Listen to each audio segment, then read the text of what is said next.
clase. Y inmediatamente les voy a compartir esta pequeña presentación muy compactita sobre lo que son los formatos normalizados, que ya algo hablamos en la clase anterior, en la parte de la normalización, pero que es conveniente, como les digo, profundizar un poquito al detalle, solo para que se tengan ciertas nociones, ciertas ideas y de esa manera estar más relacionados con esta temática. Entonces, los formatos normalizados que nosotros vamos a trabajar son los formatos de designación tipo A.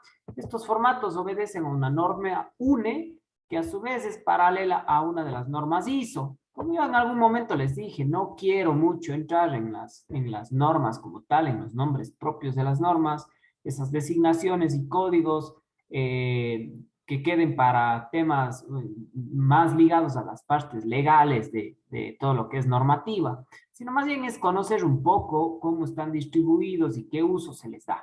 Entonces, los normatos de designación A van desde la A0, que es la más grande, hasta la A6, pero la A5 y la A6 son muy poco comunes y muy poco útiles en realidad. Se los utiliza para cosas muy puntuales. Como podemos ver en dimensiones, la A0 tiene un área que está definida por 1189 milímetros, en este caso, de ancho por 841 milímetros de alto, ¿no es cierto? Y por otro lado, la A4 tiene un espacio gráfico de 297 milímetros por 210 milímetros de alto. Todos los formatos tienen la posibilidad de trabajarse en una orientación vertical u horizontal, pero lo más común es que solamente el formato A4 sufra este cambio de orientación. De la 3 para arriba, lo más normal es que los formatos se los trabaje en una disposición horizontal, ¿correcto? Bueno, quiero que se den cuenta de algo. Aquí tenemos todos los formatos y hay una característica interesante respecto a los formatos. Resulta que si nosotros nos fijamos con detenimiento, aquí tenemos en esta primera gráfica como base el formato A0. Yo lo estoy enmarcando a este formato A0 en estos trazos de color verde. Y si es que ustedes se fijan, aquí tenemos los 1189 milímetros por los 841 de alto. Resulta que justo a la mitad, ¿no es cierto? Si yo justo lo divido por la mitad, obtengo el formato A1, ¿no es cierto? Entonces, esta es una característica de la secuencia de los formatos de designación A, que cada que yo pliego un formato de mayor tamaño por la mitad, obtengo el inmediatamente de menor tamaño. De la misma manera, céntrense ahorita en el área que está graficada el formato A1, que es esta área de aquí. Y consideremos que yo ese formato lo doblo por la mitad, ¿no es cierto? Sería por aquí. Entonces paso a obtener el formato A2, ¿no es cierto? Y así sucesivamente. Si pliego por la mitad del A2, obtengo el A3. Si pliego por la mitad del A3, obtengo el A4 y así sucesivamente. Esta ejecución también se puede ver por acá, ¿no es cierto? Donde tenemos como base una serie de formatos A0 y plegándolos por la mitad obtenemos el A1, plegándonos por la mitad obtenemos el A2 y así sucesivamente. Y a su vez, esto se puede describir mediante un comportamiento matemático que tenemos acá abajo, en donde si vamos dando valores a, en este caso, el ancho X, ¿no es cierto? Vamos a obtener que la altitud es X por raíz de 2 y bueno, se van obteniendo los distintos formatos. Esta regla, digamos, matemática no es importante que nos la aprendamos, más bien lo interesante aquí será conocer que del formato más grande al más pequeño yo puedo llegar simplemente haciendo pliegues por la mitad, ¿correcto? Si es que en algún punto se les genera alguna duda, ya saben que encantados respondemos cualquier incertidumbre que tengan. Veamos, acá tenemos nuevamente esta demostración y aquí podemos ver un poquito más acotado justamente este detalle de dividir por la mitad. Fíjense, por acá abajo tenemos, bueno, primero sería conveniente mencionar que acá arriba están los 1189 milímetros divididos exactamente a la mitad para el formato A1 que ya pasan a ser 594. Lógicamente, esta división hace que lo que era el alto, ¿no es cierto?, que tenemos por acá, el alto del formato A0, pase a ser ahora el ancho del formato A1, justamente por esos pliegues, ¿no es cierto? Entonces aquí se puede ver eso con más detalle, ¿no es cierto? Bueno, ahora, ustedes habrán visto, pensemos en el caso, creo yo, más palpable que es los arquitectos, ¿no es cierto? Los arquitectos no andan por la calle, no van a sus construcciones acarreando un pliego de papel de más de 1 metro de ancho en sus manos, pues, ¿no es cierto? Eso sería poco ortodoxo, ¿verdad? Entonces, existe una norma enfocada netamente en el plegado de los formatos, ¿no es cierto? Es la norma UNE 102795. Lo que se logra con esta norma es que estos formatos sean de fácil archivo, ¿no es cierto? Que se les pueda archivar, que se los pueda perforar y se los pueda de alguna manera asignar a folders que nos permitan archivarlos. Entonces, quienes han tenido la oportunidad de lidiar con un plano de una casa van a recordar que normalmente tenemos un documento plegado que el momento que yo lo extiendo, y de hecho esta pestañita de acá es la que uno extiende, esto se abre y tenemos la posibilidad de visualizar todo el documento, ¿no es cierto? Y cuando terminamos de revisarlo, se lo puede volver a plegar y se lo puede volver a archivar. ¿En qué consiste este plegado? Bueno, probablemente por ahí haya alguien que lo conozca, pero si no lo conocemos, vamos a revisarlo ahorita mismo. El plegado, en breves palabras, implica que nosotros vayamos haciendo pliegues para que el formato A0 o cualquier formato se transforme en un formato A4. Porque el formato A4 es un formato universal que se acopla bien a carpetas, se acopla bien a archiveros, etcétera, etcétera. Entonces, el proceso es muy sencillo, ¿no es cierto? Lo primero que tenemos que hacer es justamente marcar el ancho de un formato A4 que vendrían a ser estos 210 milímetros que tenemos en la base de acá. Ahí se va a ejecutar un primer doblez, ¿no es cierto? Que sería este de aquí. Cuando hemos logrado ese doblez, nosotros debemos medir de la esquina superior izquierda una distancia de 105 milímetros y hacer que esa puntita, que ese vértice alcance el doblez primero en este punto de aquí, ¿no es cierto? Posterior a ello, vamos a irnos al otro extremo, al borde derecho, y vamos a ir plegando en distancias de 185 milímetros. Entonces aquí generamos un tercer doblez, medimos nuevamente 185 y generamos un cuarto doblez, 185 y un quinto doblez, 185 y un sexto doblez, ¿no es cierto? En este momento, nosotros vamos a proceder a medir una distancia ahora vertical, que es justamente la distancia de un formato A4 o de la altura de un formato A4 orientado verticalmente. Es decir, vamos a medir 297 milímetros y vamos a ejecutar este doblez de aquí. Nuevamente 297 milímetros y vamos a ejecutar este doblez de acá. Y cuando hemos logrado todo eso, ¿no es cierto? Vamos aquí a tener prácticamente dos caras de 210 milímetros. Entonces aquí llevamos todo este espacio que tenemos hacia acá hasta que empate con la parte de atrás de este primer doblez que hicimos. A la larga, lo que nos va a quedar va a ser esta superficie de aquí, ¿no es cierto? pero esta superficie de aquí va a estar aquí con esta puntita que sale desde acá, que es la que tenemos por acá, ¿no es cierto?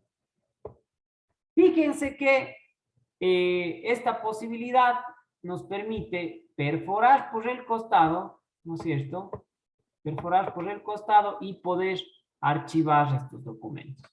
Ahora, ¿hay alguna similitud entre esta y el doblez de un formato A1, A2, A3? Pues sí, es el mismo procedimiento, pero lógicamente guardando ya las respectivas medidas pertinentes a cada uno de estos formatos, ¿no es cierto?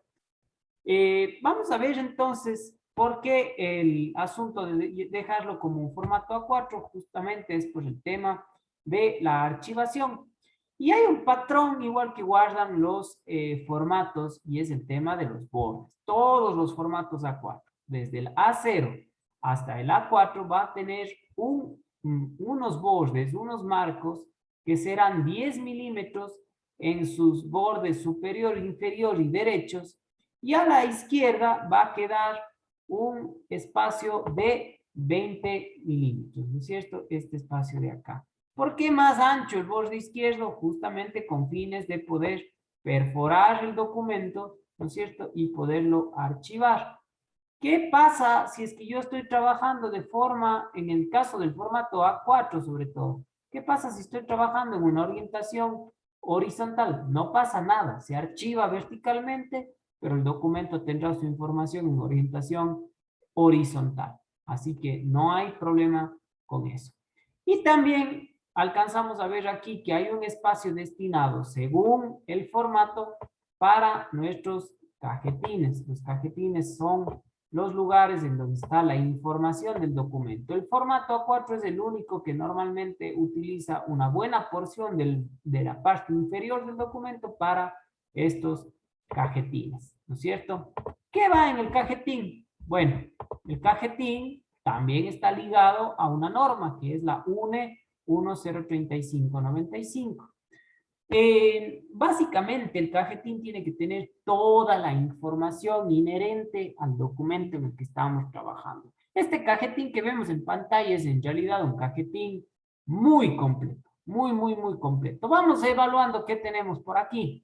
Vamos paulatinamente revisando qué aparece como información. Tenemos aquí una marca, ¿no es cierto? Que puede ser la versión o la evolución de este documento. A continuación tenemos la denominación, si es que estamos trabajando un elemento normado con una norma de designación, entonces tenemos una denominación. Aquí se trata de una horquilla cuyo código de normativo es 3/JPA02/06. A la larga es una horquilla, pero esta numeración de aquí justamente define el tipo de horquilla que es. ¿Cuántas piezas nosotros deberíamos ver en pantalla? Deberíamos ver 2, ¿no es cierto? ¿De qué material está hecho? En este caso está hecho de un material F1202, que muy probablemente se trate de algún elemento metálico, ¿no es cierto? Las dimensiones generales del objeto, ¿no es cierto? 160 por 150. Un espacio para observaciones, que en este caso está vacío. Modificaciones, en el caso de que se les vaya agregando detalles técnicos o mecánicos o funcionales, toda esa información debería estar por acá. Por eso este campo es un poquito más grande. Tolerancias dimensionales, bueno, aquí aparecen todas las tolerancias dimensionales a las cuales este objeto hipotéticamente está adaptado o se le puede dar uso.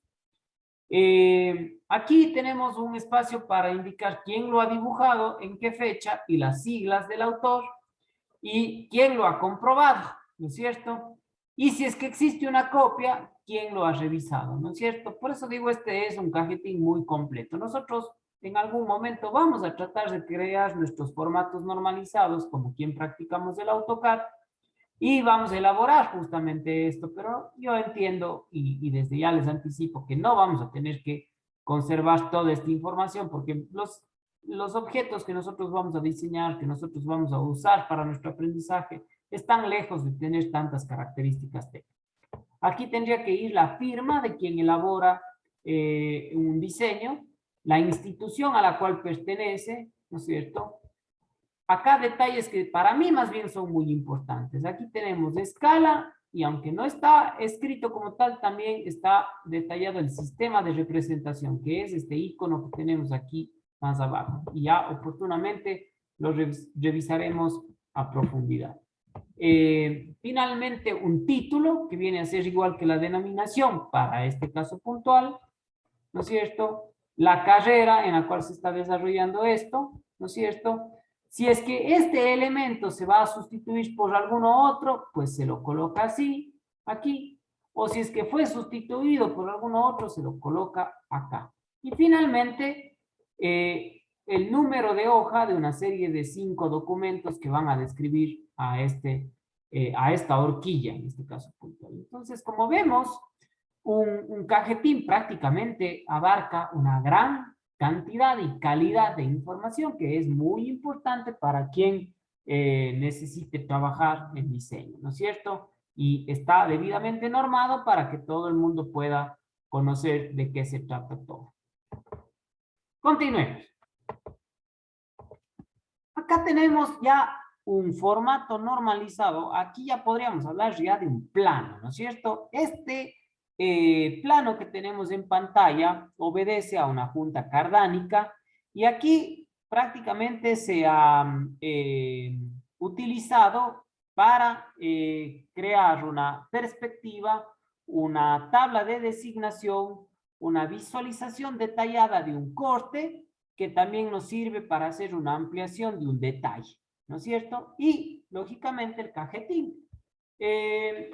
Más allá de entender en este momento lo que tenemos en pantalla, quisiera que vean el uso que se le puede dar al área gráfica de un objeto para poder trabajar con el mismo. Entonces, vamos a identificar. Primero que nada, tenemos por acá una perspectiva, ¿no es cierto? Una imagen de aspecto tridimensional de lo que nosotros estamos trabajando.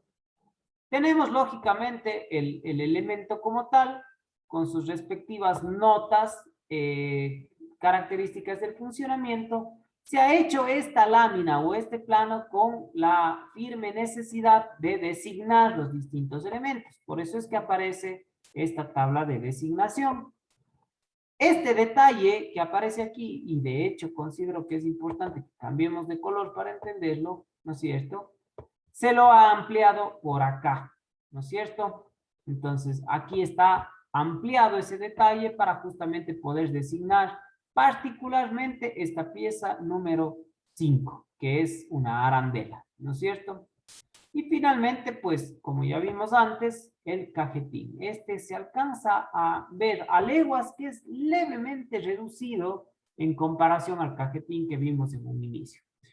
La idea, queridos estudiantes, no sé si precisamente como esta, pero en algún momento nosotros tendremos que elaborar planos, ya sea de representaciones tridimensionales, de detalles y de secciones, pero que se tienen que asemejar mucho a esto. ¿A qué me refiero particularmente con asemejar esto? Es un buen uso del área gráfica, ¿no es cierto?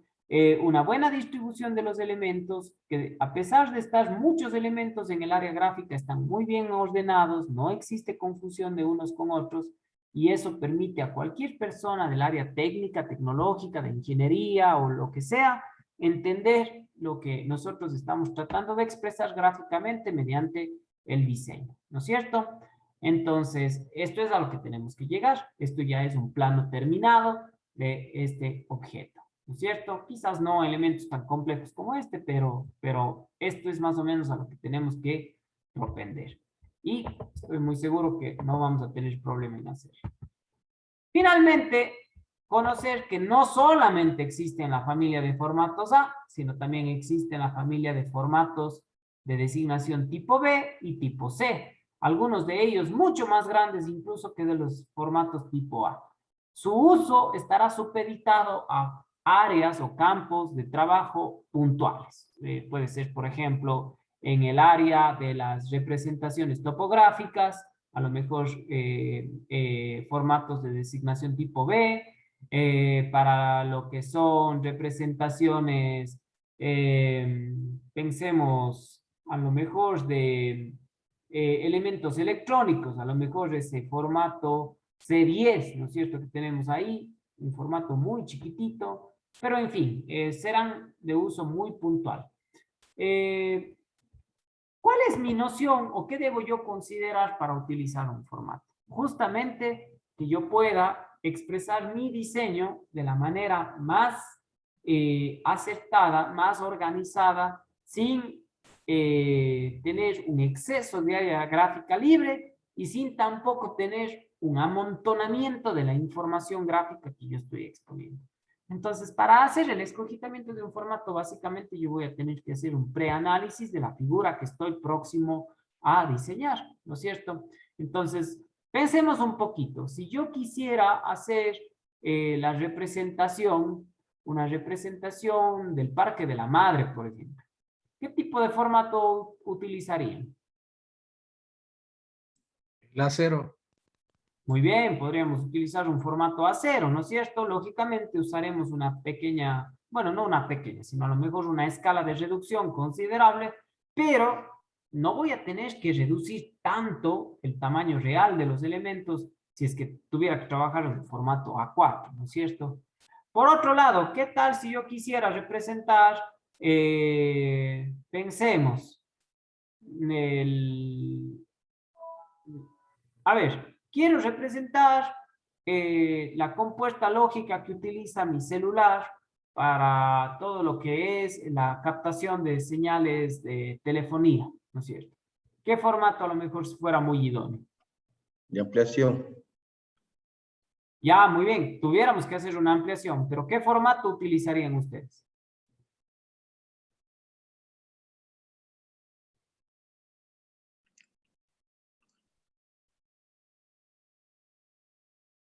Un A4. Un A4, ¿no es cierto? Sería más que suficiente. Una compuesta lógica de un celular hoy por hoy debe ser un objeto haciéndole una comparativa del tamaño de una uña, ¿no es cierto? De una uña de dedo gordo, ¿no es cierto? Entonces, ya eso ampliado unas 5 o 6 veces nos cabe muy bien en un formato A4 y podríamos evidenciar de correcta manera y entender de correcta manera su funcionamiento. Entonces, esto es importante señalarlo porque de aquí en adelante me van a escuchar repetir algo muy a menudo. Lo más importante en el diseño, lo más importante en el diseño es el objeto como tal, el diseño como tal, el gráfico. Eso es lo más importante, porque eso es lo que yo quiero transmitir, esa es la idea que yo quiero dejar conocer a las personas que van a hacer para trabajo, ¿no es cierto? Entonces, tengo que tener muy en cuenta que mientras más claro, más óptimo, más palpable sea el diseño que yo estoy acarreando, mejor, ¿no es cierto? Y por eso debo evitar que, por ejemplo, un elemento electrónico vaya en un formato A3 o A2. Y ustedes me van a decir, pero si usted está diciendo que yo tengo que mostrarlo muy claro, ¿no es cierto? Que tengo que tener muy buena visualización del objeto. Pero en cambio, si yo un objeto muy pequeñito lo comienzo a ampliar demasiado, no le estoy transmitiendo una idea real a quien está observando ese plano, ¿no es cierto? Le puedo hacer caer en una tergiversación de la realidad. De la misma manera, si es que yo quiero hacer un levantamiento topográfico de un terreno y lo coloco en un formato A4, estoy reduciendo tanto el tamaño que muy probablemente estoy resignando muchos detalles que deberían ser puestos en consideración al momento de analizar dicho plano. Entonces, vamos a tener que siempre hacer una fase de análisis previo al diseño. Y esa fase de análisis empieza por detectar, calcular, concebir, como ustedes lo quieran llamar, al formato que mejor se acople a nuestras necesidades, para poder hacer un diseño palpable y que al mismo tiempo no incurra en exageraciones, ni de ampliación ni de reducción. No sé si esa idea queda clara. Profe, una consulta, ¿eso va de acuerdo al criterio de cada persona, ¿no? ¿O hay alguna normativa que me dice a mí que yo debo utilizar un formato, por ejemplo, como usted lo dijo, un plano de una casa, el formato A0, o utilizar un formato A2? ¿Va de acuerdo al criterio de cada persona o hay alguna normativa? No hay una normativa definida, Javier. En realidad, tal cual usted menciona, va a criterio, pero el criterio tiene que ser un criterio técnico. No tiene que ser un criterio de gustos. Porque, por ejemplo, a mí me pueden encantar carritos a escala, ¿no es cierto? De carritos, hemos visto, creo, todos los carritos de juguete, ¿no es cierto? Que vienen en distintas escalas. A mí me pueden fascinar y yo puedo decir, no, yo quiero hacer el mismo carrito a escala, lo quiero representar en planos, pero voy a hacerles en formato A0 para que sean grandes, como pósters, y ponerlos a lo mejor en mi oficina, yo qué sé. Pero bueno, eso es un tema de gustos. A lo mejor la funcionalidad de eso es muy nula, ¿no es cierto? No voy a poder aclarar o mejorar en nada la percepción gráfica del carrito a escala si es que yo lo hiciera en un formato mucho más acoplable al tamaño de dicho elemento, ¿no es cierto? Entonces, queda a criterio nuestro, Javier y compañeros, pero a un criterio técnico, ¿está bien? De ahí lo que yo empecé diciendo, un preanálisis, ¿no es cierto? A ver, voy a analizar. Tengo este elemento en su tamaño real, y aquí otra cosa. Si es que yo estoy en capacidad de representar un objeto en su tamaño real, esa es la mejor decisión. ¿Está bien? Entonces, si yo tengo, pensemos, una computadora, ¿no es cierto? Una laptop de un tamaño tradicional, de un tamaño común. Creo que una laptop en un formato A2 me va a permitir colocar todos los planos de visualización, una perspectiva, probablemente algún detalle, con suma comodidad, ¿no es cierto? Es un área gráfica bastante noble para el tamaño de una laptop, ¿no es cierto? Entonces, si yo lo puedo representar en formato 1:1, qué bueno, o sea, esa es la mejor representación que va a existir. Entonces, ese puede ser un primer parámetro de análisis, ¿no es cierto? Ahora, normalmente vamos a ver que, bueno, muchísimas cosas están prestas para graficarlas o diseñarlas en formato A1, pero, o escala natural que se le denomina. Pero hay muchísimas otras cosas que por su gran tamaño o por su muy pequeño tamaño necesita que sí hagamos un estudio mental, un estudio analítico, una evaluación de cuánto las voy a ampliar o cuánto las voy a reducir y en qué formato las tengo que colocar, ¿no es cierto? Entonces, un poco va de la mano de ahí. ¿Cómo se aprende esto? Yo diría que no hay una fórmula exacta, más bien va de la mano de la práctica, ¿no es cierto? Mientras más objetos yo diseño, pues más rápido llego a concluir cuál es el formato más idóneo. Y también voy a estar supeditado al área de experticia donde me estoy desenvolviendo, ¿no es cierto? Y como experiencia personal les puedo decir que cuando he tenido que diseñar objetos del área automotriz, si, bueno, quitamos a lo mejor los elementos robustos, como pueden ser aros, llantas, como pueden ser piezas de carrocería, ya las piezas mecánicas en sí, sensores, actuadores, piezas mecánicas, pivotes, bujes, etcétera, etcétera, la gran mayoría están en el rango del formato A4 y A3, ¿no es cierto? Y quedan muy bien representados, o sea, no tenemos que ir más allá. Entonces, pero si alguien está un poco decantado por el área electrónica, le está constantemente tocando hacer representaciones ampliadas en formatos A4, ¿no es cierto? Por otro lado, si alguien está trabajando mucho en lo que es el área industrial, le toca constantemente estar haciendo reducciones en formatos A3, A2, ¿no es cierto? Entonces, va a depender de eso. No sé si haya alguna otra consulta al respecto.